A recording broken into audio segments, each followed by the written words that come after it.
Това вълшебно кътче от света не е просто красив фон на днешната церемония. То е емоционален дом за Ивана и Тели.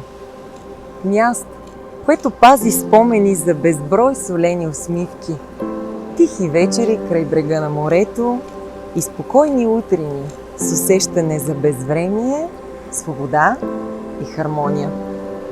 И затова днес, когато празнуваме не просто любовта, а обета да бъде пазена и съхранявана с грижа, ние се събираме именно на тази географска ширина, където се преплитат паралелите на миналото и настоящето.